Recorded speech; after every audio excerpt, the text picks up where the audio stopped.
اشرف الانبیاء والمرسلین نبینا محمد وعلى آلہ وصحبہ واہل طاعتہ اجمعین اما بعد رب اشرح لی صدری ویسر لی امری واحلل عقدۃ من لسانی یفقہوا قولی اعوذ باللہ السمیع العلیم من الشیطان الرجیم من حمزہ ونفخہ ونفثہ انا اعطیناک الکوثر فصل لربک وانحر ان شانئک هو الابتر۔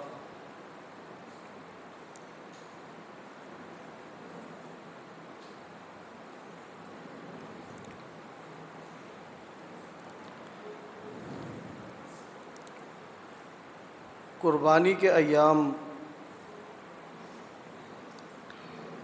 بالکل قریب ہے۔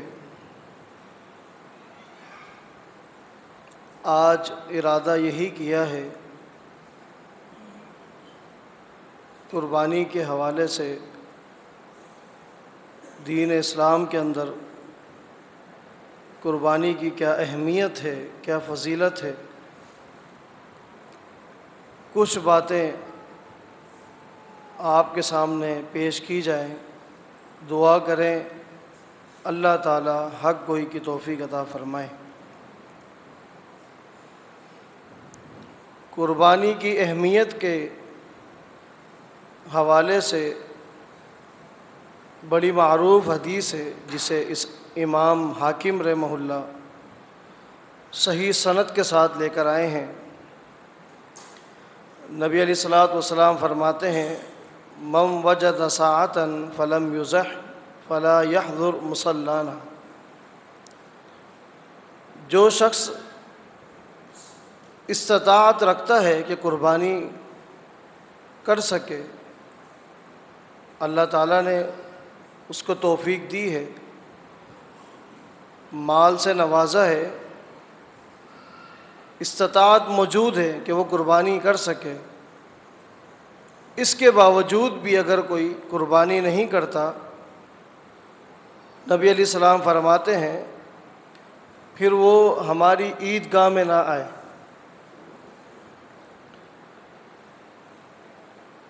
ایک اور روایت میں یہ الفاظ ہیں کہ فلا یقربن مصلانا، جس دن مسلمان عیدگاہ میں نماز پڑھنے کے لیے آئے، ایسے شخص کو چاہیے کہ وہ عیدگاہ کے قریب سے بھی نہ گزرے۔ یہ قربانی کی اہمیت ہے۔ قربانی کی اہمیت اس حدیث سے بھی واضح ہوتی ہے۔ عبداللہ بن عمر رضی اللہ عنہما فرماتے ہیں اقام رسول اللہ صلی اللہ علیہ وسلم فی المدینۃ 10 سنین یضحی کل سنۃ۔ نبی علیہ الصلوۃ والسلام 10 سال مدینہ میں رہے۔ ان 10 سالوں میں اللہ کے پیغمبر صلی اللہ علیہ وسلم ہر سال قربانی کرتے تھے۔ اس حدیث میں جو قربانی کا ذکر ہے ابھی اس کی اہمیت واضح نہیں ہوتی۔ اس حدیث کی گہرائی میں جانا ہے تو نبی علیہ الصلوۃ والسلام کی جو 10 سال ہیں جس کو آپ مدنی دور کہتے ہیں، اس دور کے مالی حالات کا جائزہ لیں۔ نبی علیہ الصلوۃ والسلام کی معاشی پوزیشن کیا تھی، مدینہ کے اندر مالی پوزیشن کیا تھی؟ مالی پوزیشن تو یہ تھی، امام بخاری صحیح میں لے کر آئے ہیں، سید عائشہ رضی اللہ عنہ فرماتی ہیں ما شبع آل محمد صلی اللہ علیہ وسلم منذ قدم المدینۃ من طعام البر 3 لیال تباعا حتی قبض۔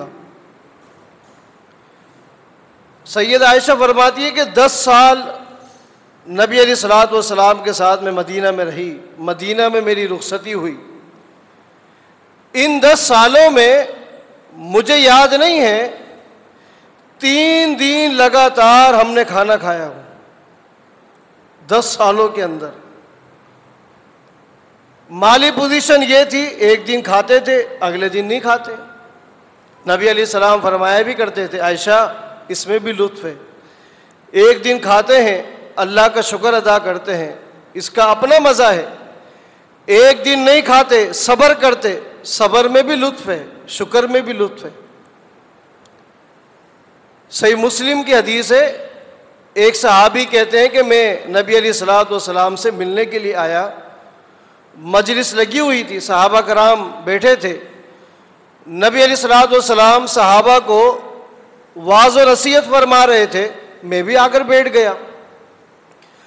اچانک میری نگاہ پڑی نبی علیہ الصلوۃ والسلام کے مبارک پیٹ کے اوپر، وقد عصب بطنہ بعصابۃ، میں نے کیا دیکھا؟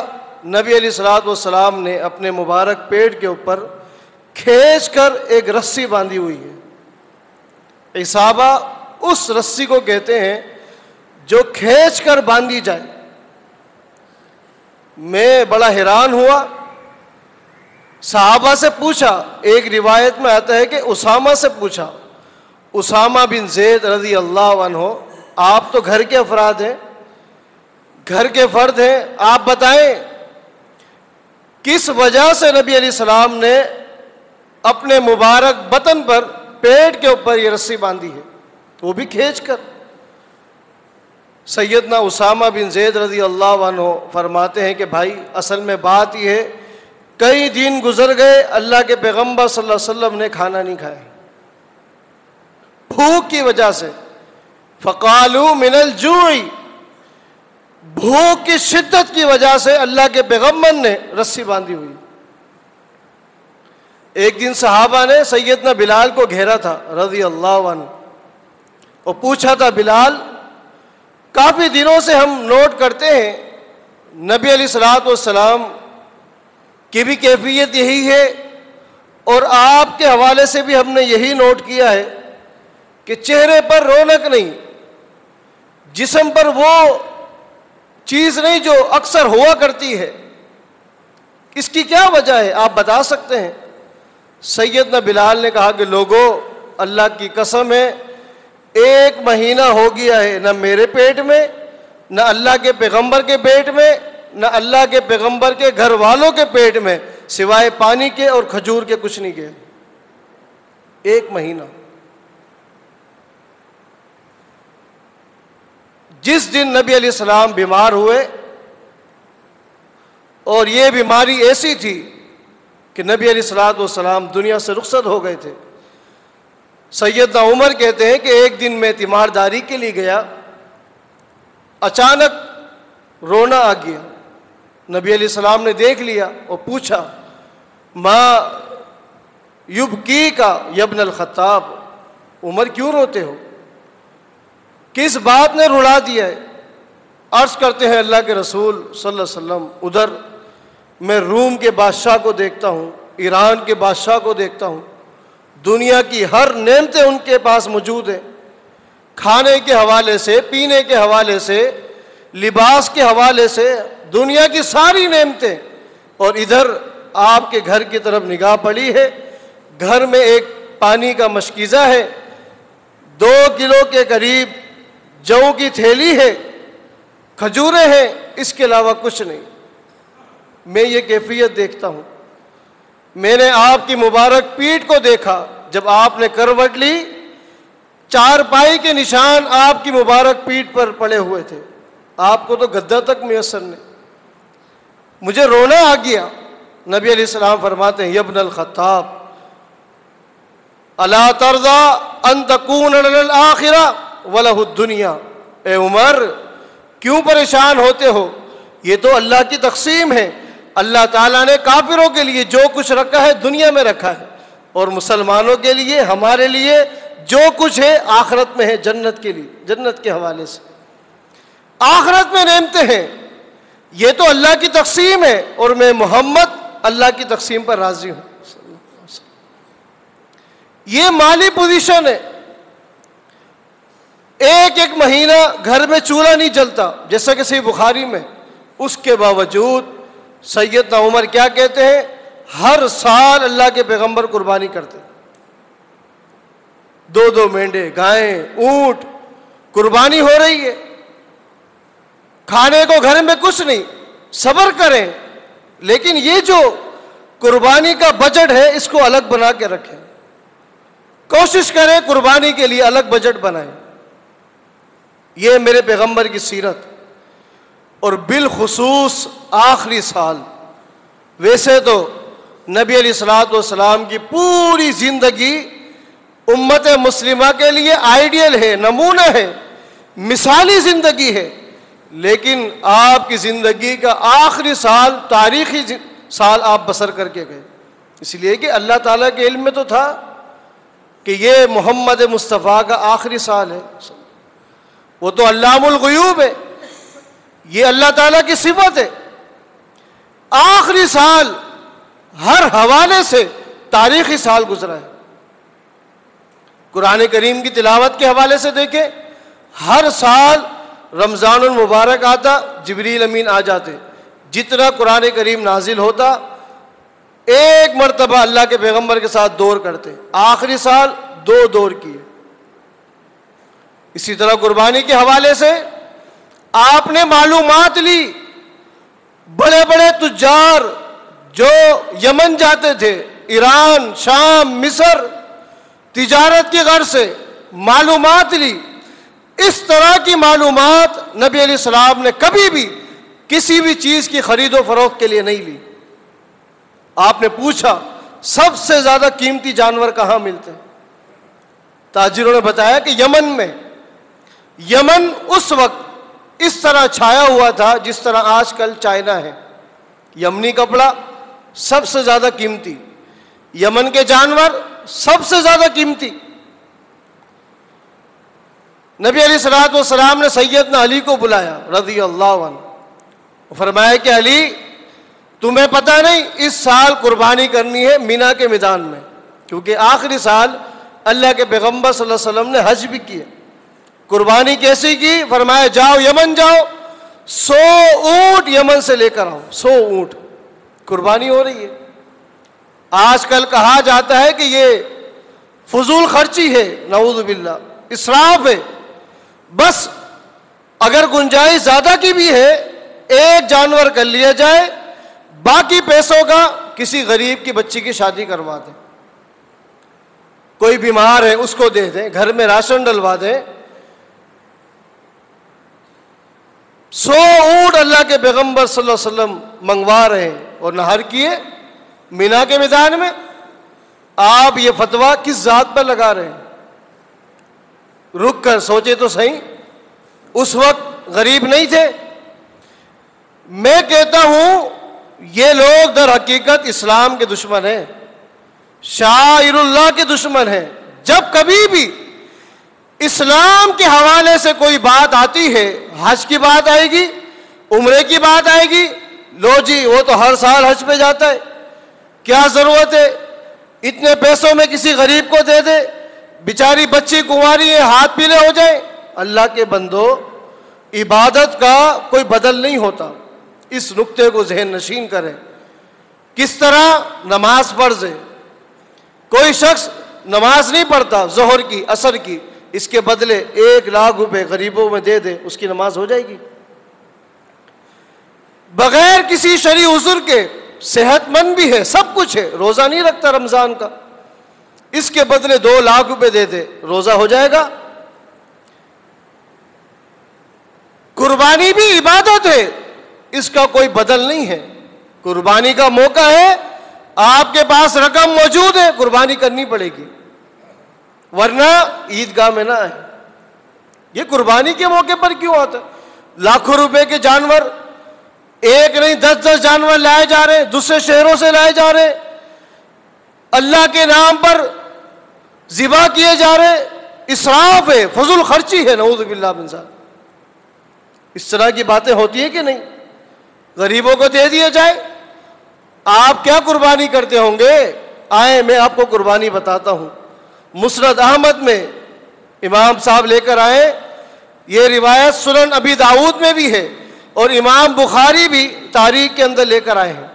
قربانی کے دن قریب ہے، سیدنا عمر رضی اللہ عنہ نبی علیہ الصلوۃ والسلام کی خدمت میں حاضر ہوئے اور عرض کرتے ہیں کہ اللہ کے رسول صلی اللہ علیہ وسلم، میرے پاس ایک قیمتی اونٹ ہے، نجیب ہے، نجیب۔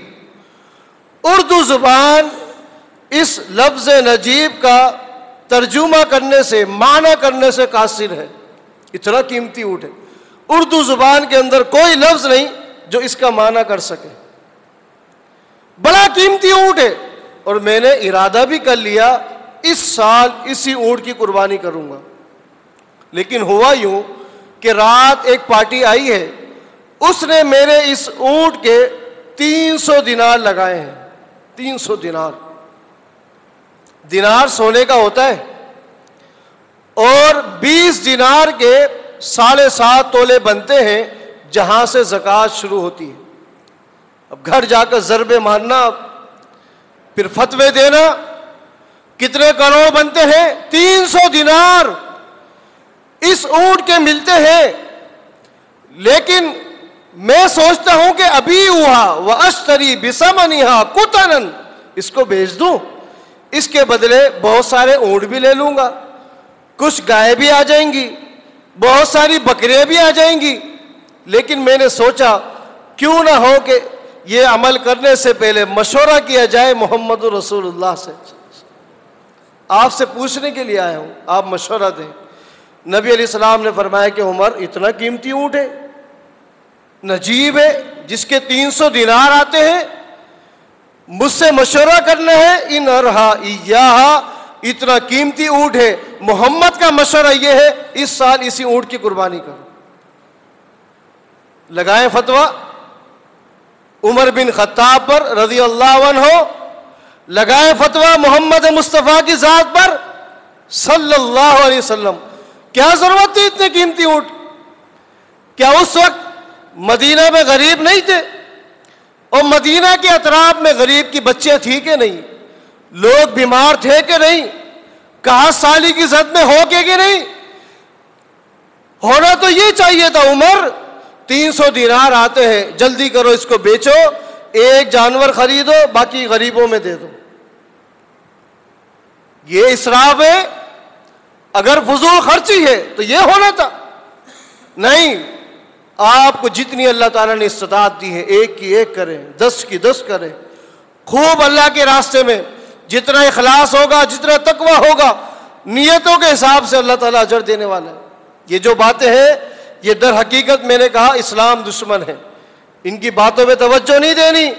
اگر اس طرح کی کوئی بات کریں، ان سے پوچھیں، جب بسنتی کا موقع آتا ہے، کوئی اور لوگوں کے دین اسلام سے ہٹ کر کوئی اور تہوار آتے ہیں، اس وقت آپ کی زبانیں کیوں دم ہو جاتی ہیں؟ جب آپ لوگ 10 منزلہ اپنے پلازا بنواتے ہیں، گھروں کے اندر ایک سواری موجود ہے، اس کے باوجود دوسری سواریاں لیتے ہیں، لاکھوں روپے خرچ کرتے ہیں، جب آپ کی زبانیں کیوں بند ہو جاتی ہیں؟ اس وقت آپ کو غریب یاد نہیں آتے؟ اپنی شادیوں میں لاکھوں روپے، اربوں روپے صرف کھانے پر، جہیز جیسی لعنت پر آپ لٹا دیتے ہیں، غریب یاد نہیں آتی؟ غریب کب یاد آتے ہیں؟ جب بندہ حج پہ جا رہا ہو۔ غریب کب یاد آتا ہے؟ جب بندہ لاکھوں کی قربانی کر رہا ہو۔ کیوں؟ یہ شعائر اللہ ہے، دین اسلام کا شعار ہے، یہ جب سے ہے، جب سے یہ دین اسلام ہے، اور جب تک رہے گا، یہ جب تک دین اسلام رہے گا انشاءاللہ۔ اس طرح کی باتوں سے مسلمانوں پر کوئی حرف نہیں آنا چاہیے۔ ہے لوگ آئے ہیں، کئی ایک حملے ہوئے، جی قربانی کا کوئی تصور نہیں، بس وہ تو حاجیوں کے لیے تاکہ تعارف ہو جائے۔ کچھ نے کہا قربانی ہے، بس ایک حصہ لے لیا جائے 7 حصوں میں سے، باقیوں کا کیا کرے؟ جی غریبوں کو دے دیں۔ یہ بھی فتنہ ہے۔ اس طرح کے فتنے آپ کو کئی ہر سال ہی میں کہتا ہوں سننے کو بھی ملتے ہیں، دیکھنے کو بھی ملتے ہیں۔ نہیں، آپ کو اللہ تعالیٰ نے جتنی توفیق دی ہے، اپنی جیب استطاعت کے حساب سے آپ قربانیاں کریں۔ اللہ تعالیٰ ہماری قربانیوں کو قبول فرما لے۔ اصل مقصد تو شرف قبولیت ہی ہے. بس ہر وقت یہی دعا کیا کریں اللہ تعالیٰ ہر اعمال کو ہمارے ریاکاریوں سے بچائے. اور بالخصوص یہ ایک عمل چاہتے ہوئے بھی بندہ نہیں بچ سکتا. اگر کوئی قربانی لاتا ہے پھر اس کے لیے میلے لگتے ہیں. ایک ساتھی نے مجھے بتایا, شاید مجھے یاد آتا ہے گزشتہ سال بھی یہ بات میں نے ذکر کی تھی, فیصل آباد کے اندر مشہور ہے وہ, ہر سال قربانیاں لے کر آتا ہے کم از کم 15-20 دن پہلے, اور اس کے لیے باقاعدہ ٹکٹ لگتا ہے. لوگ ٹکٹ خرید کر اس کے جانور دیکھنے آتے ہیں. یہ قربانی ہو رہی. اس طرح کی نہ ہو, مکمل اہتمام کرے ریاکاری سے, اپنے اعمال کو بالخصوص اس طرح کے اعمال کو محفوظ رکھیں. شیطان کا حملہ ہے, حقیقت ہے دل میں بات آتی ہے, اس کو دبائیں, شیطان کو ماریں, کوشش کریں اور اعمال میں خوب بڑھ چڑھ کر حصہ لیں. اللہ تعالی ہم سب کو توفیق عطا فرمائے.